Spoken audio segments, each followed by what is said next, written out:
Folks, how you doing? Welcome back. It's Charlie. It is Monday, June 3rd, 2018, about 8:32 in the morning.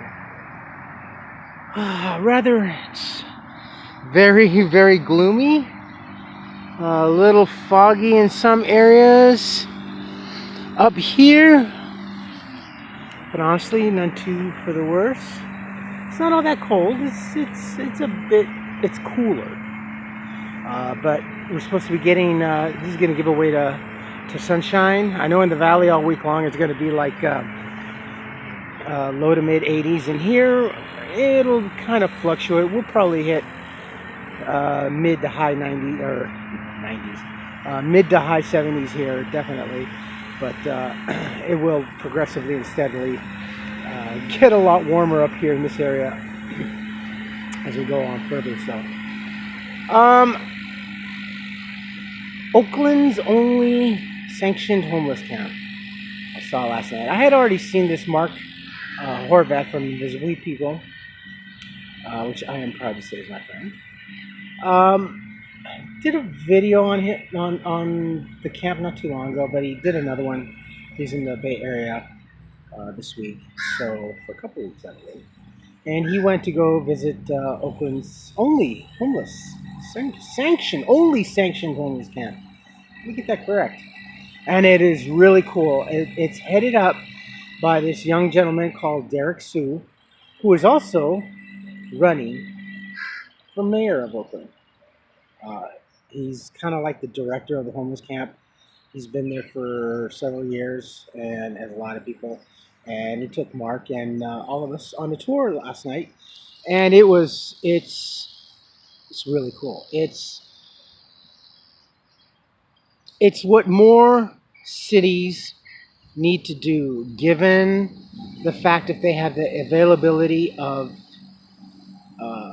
a lot or a street or a parcel of land that can be used for as such. As a homeless camp. I know there's a few here in the United States, not too many.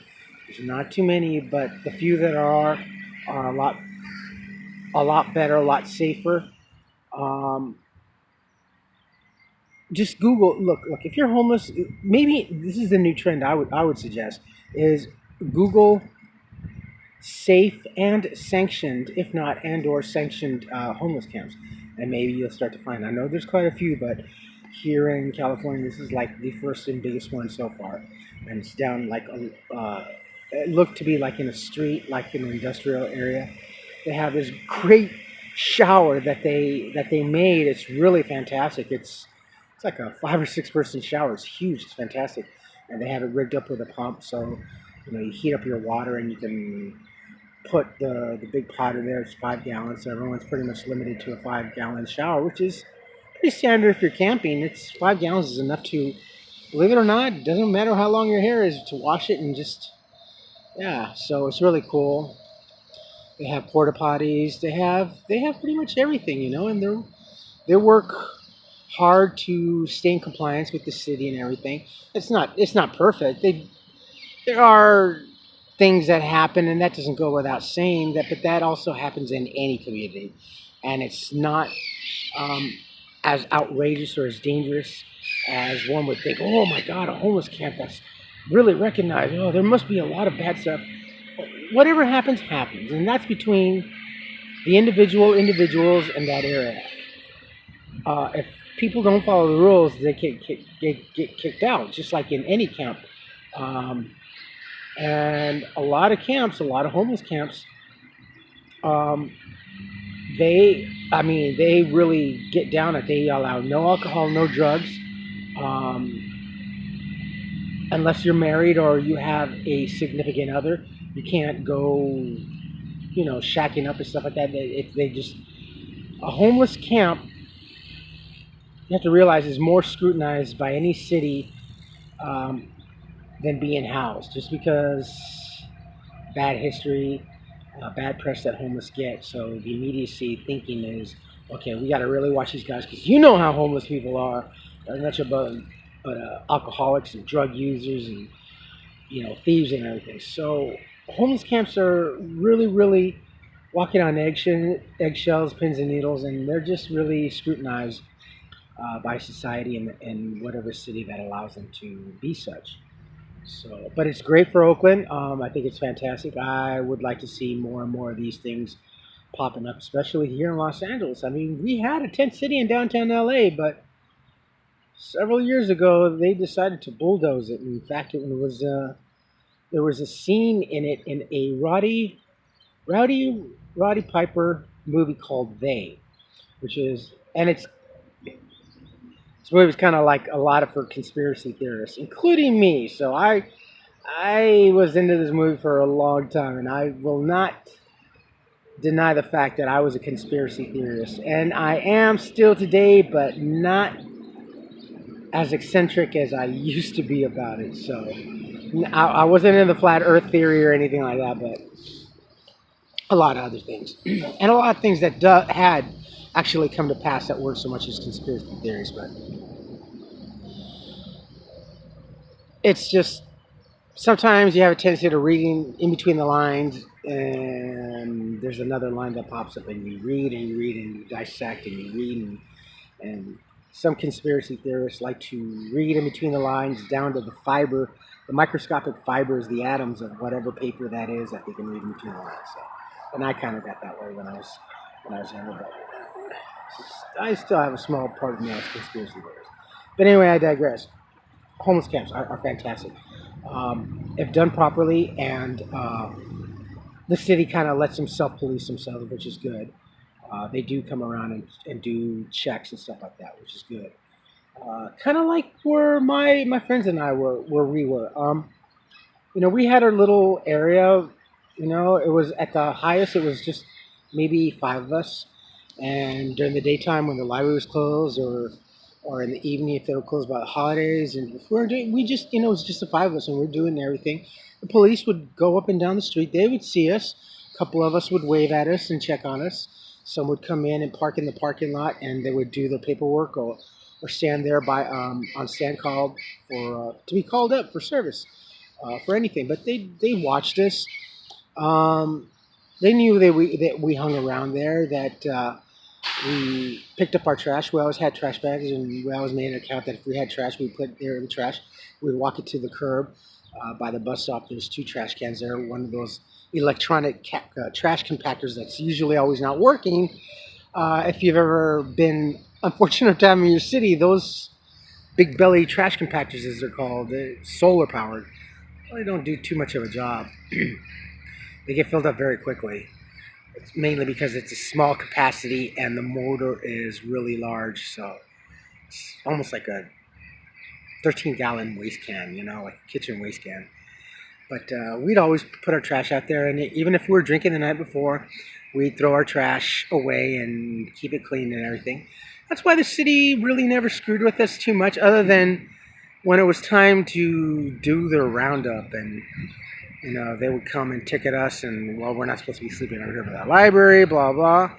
Well, where else are we supposed to go? We're homeless. Well, I know that, but I'm just telling you, it comes from straight up. And the officers always barked out two things.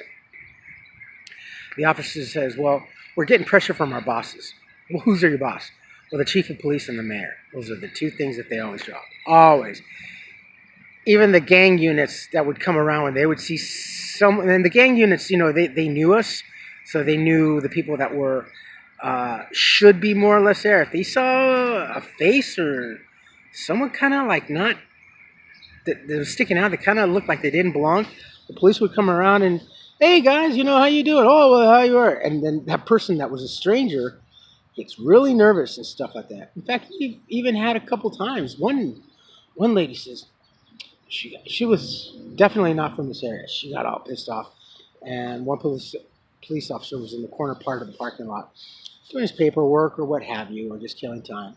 And we were up in the front, we're kicking it, and we're drinking our beers. But when we drank, we'd have our beers concealed in a bag, or we weren't like blatantly drinking it, showing off to the world. Hey, we were kind of self-conscious of that. We're just trying to enjoy our time and get our buzz on, and not trying to cause a problem. This one lady came over. Ah, shit, you guys, and excuse my language. Oh man, no, you can't drink it. Well, you MFs are drinking and stuff. It's like, well, yeah, we're just keeping it cool. Oh no, and she started cursing and everything. And it's like, oh crap. Cop's gonna hear it and he's gonna want to come over here and see what's going on. So the lady, she's all cursing at us because she wanted to go to A&P and go get a beer and come back and kick it with us. And like I said, we didn't like that. Sorry if we're putting the impression that we're drinking and have a good time, but we're kind of selective in a sense. And we weren't high muckety muck, but we're trying to be careful. So she's crossing over the wall and she sees the cop and she lets out a big, oh shit, fucking cops. Oh, and it's like, yeah, we know. What you mean, you over here? The cops, she's getting louder and louder and angrier because we wouldn't let her come back and drink with us. And it's like, and I said over there, I go, ma'am, the only reason why we're here is because we know the police officer, we know the library, we know the city workers, we know the library security, and as long as we keep it cool and clean up after ourselves, we can pretty much do what we can within certain limits. And she's like, well, shit, I ain't gonna do anything. And I'm like, oh my God. Well, if you can, I could be cool too. It's like, man, you're screaming at the top of lungs. And I pointed over and I looked over and I said, look over the officers. He's looking at you. He's getting ready to step out of his vehicle and come out over here and see what's going on. And she's just going off. Oh my God. She left. She never came back, thank goodness. But that's not to say that any little area has its own problems. We were always mostly having conflicts with other homeless people than we were with any police officer or any city official or anything that had to do with the city. We were always in conflict with other homeless people that wanted to be part of us. And we couldn't. We were told a long time ago, even by, the library staff, one of the ladies that used to be the head librarian, she got a transfer, I think, to the Burbank. She was a really nice lady. Every day she would, walk through. She was like one of two employees that would use the bottom entrance for the employees to come back up and actually walk through our little crowd. And she would say good morning or good evening, and we'd say, oh, hi Elizabeth, have a good day, or whatever, Memorial Day. She was a sweet, sweet lady, and we always respected her. And in fact, a couple times when there were some questionable people, they would almost start to say something, and my buddy or I was, don't say anything. Because the next thing that we're going to do is like a wolf call or something. And one particular Christmas weekend, I believe, she actually made homemade sugar cookies in individual little sandwich bags, and she made enough for all of us. And it was just like so sweet. And then sometime after the new year, she got a transfer, she got a promotion, and she ended up going to the Burbank Library, I believe. But, sweet lady. And it's just, I don't know. Even if, God forbid, I were to become homeless tomorrow, I know exactly where I'd go back to. I'd go back to my guys over there. I'd rather be there. I don't really, can't think of any other place I would want to be, honestly. Even though the Oakland camp is kind of cool, but Northern California is more expensive to live than Southern California. It's a lot more expensive, and you're limited. So I think I have a better selection here and safer, and I would stay put here. God forbid if that would ever happen, but that's what I would do. But check out. I will try to put a link down below for Mark's video that he did. It's just a great. They had socks. They had a big old pizza party because of Haynes and everything. So a lot of good things are. I think a lot of good things are happening. Also, there was a huge Victorian house in one of the properties here in Pasadena, not too far from where I live, maybe 2 blocks away. And on one of the properties that they tore down about 4 years ago, 3, 4 years, they turned it into affordable housing for senior living, which was really cool.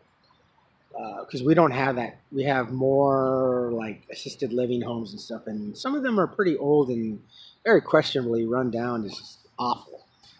So they did that, and there's a lot right next to it that's owned by the city.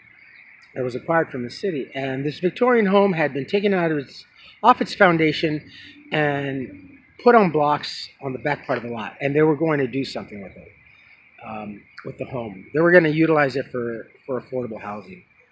And it wasn't until last week, I think Friday evening, Friday afternoon, Friday morning, they said that they were moving the house to its permanent location, which is about maybe an eighth of a mile up the street from me. So they split this house in half, and then they moved it to its new location. I'm going to try and do a video, hopefully maybe this coming weekend. I want to see it more positioned. Because right now, it's a house, it's a Victorian house, it's a huge, beautiful white Victorian house, split in half. One half here, and the other half kind of like sitting on the lot, kind of sideways. And I would like to see what they're going to do with it. But it's really good. And I think the property where the house was sitting, they're also going to make that another affordable housing project, I think.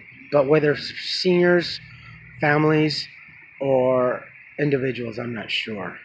And then there's the matter of the YMCA building. That's still under debate, whether it should be used for other purposes or for affordable living. Now, I think affordable living would be there, just convert it into more for the low income, for like they have at the Centennial, because it's right across from Centennial. And the YMCA has showers, has a couple of pools, rooms. It's huge. There's just minor alterations that they have to do, and boom, they have another fully sanctioned homeless facility. It's got all the plumbing. It's already wired, and just a little bit of cosmetic and infrastructure. That's it. And it's good to go. Boom. Be done in about a year, less than a year, and a year and a half maybe. I don't know. More talk than there is action, but there's action in between the pages. I'm starting to see a little bit more and more, but it's. And then Maxine Waters also said that there's a problem. Over 168,000 homeless here. Any given night, 54 to 56,000 homeless families. Yeah, I know. And she's like, I don't know how we're going to get a hold of it. It's so. Why is everybody's first thing they says, we don't know how to get a hold of this homeless problem? How do you not know? Oh, and in the same breath, in this morning, a bill was they're going to be working on really, this is what pisses me off. I have nothing against immigrants. My family was immigrant. This country was founded on immigration. But when the bill says that they are going to do everything that they can to get all immigrants housed and secured with benefits ready to roll out the door, it's troubling to me. It makes me angry when we can't even do that to our own veterans, homeless veterans, and our own homeless nationals. So you're going to put our people, our citizens, our nationals to the side and welcome these immigrants. I don't get angry at the immigrants. I get angry at the policies and the laws that govern this situation. I don't like it. That's not the way it's supposed to be. Other countries are being befuddled, and they're like, what's U.S. doing? What's their agenda? How come they're ignoring their own people and they're opening their arms to strangers? It's puzzling. I don't know. And then we got new tenants at the house, and Friday Friday evening when I got home, I experienced problems with one of my utilities. My internet and cable got shut off because someone pretended that they were me and had the services shut off so they can get the service turned on in that person's name. So someone did identity theft in that household. One of the new people stole my identity to have, but they don't know. I was on the phone Friday evening. I was on the phone for an hour with Spectrum Cable, and we're like, "What happened?" Well, there was an order put in to do a voluntary shut off, and services started up, and I'm like, "Son of a bitch, folks!" I apologize to you first and foremost. I hadn't been that angry in God knows how many years. Not even when that one homeless dude beat the hell out of me was I that angry.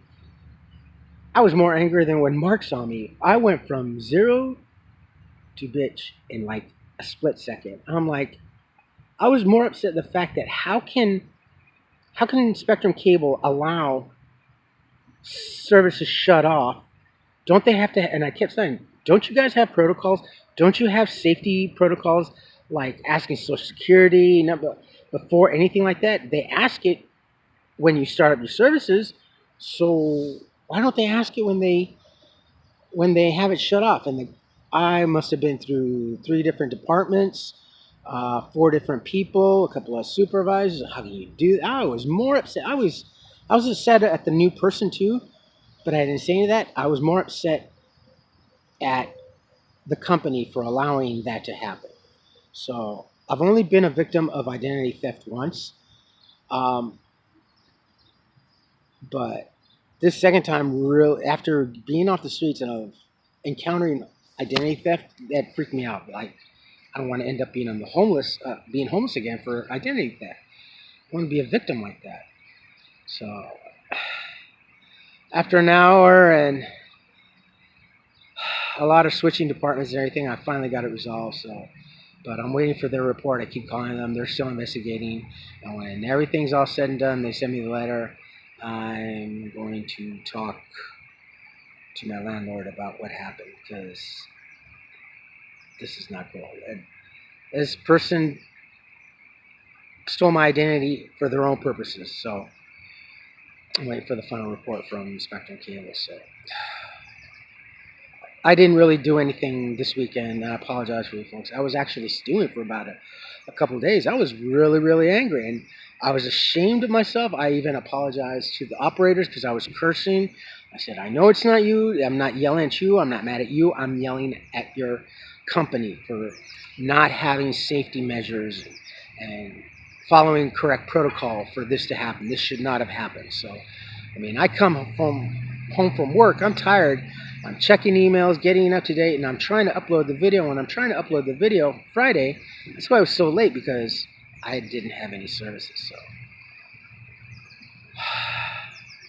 that was my fun Friday night. So I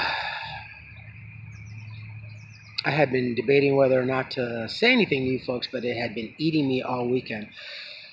I feel so much better. I feel like a load has been lifted off me.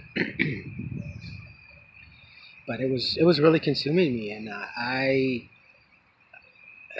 after I got off the phone, after a while, I honestly kind of prayed and I asked for God for forgiveness, because I shouldn't have gotten that angry, but I was really angry. Everything. I really had no problems living in that house.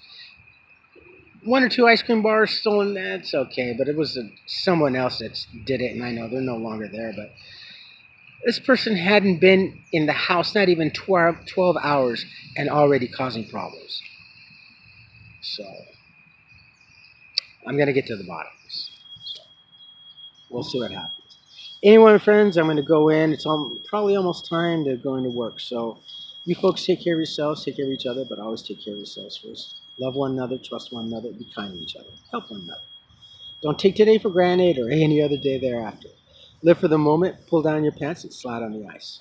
If you like this video, hit the thumbs up. If you like what I'm doing, what we're doing, hit the subscribe button, hit the bell notification button. Bye, car.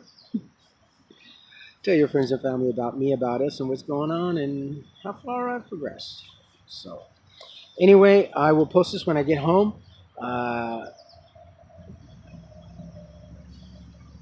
It should be a little bit warmer when I get off work. So, anyway, my friends, I'm going to go into work. You folks have a beautiful Monday. It's only Monday. 4 more days to go.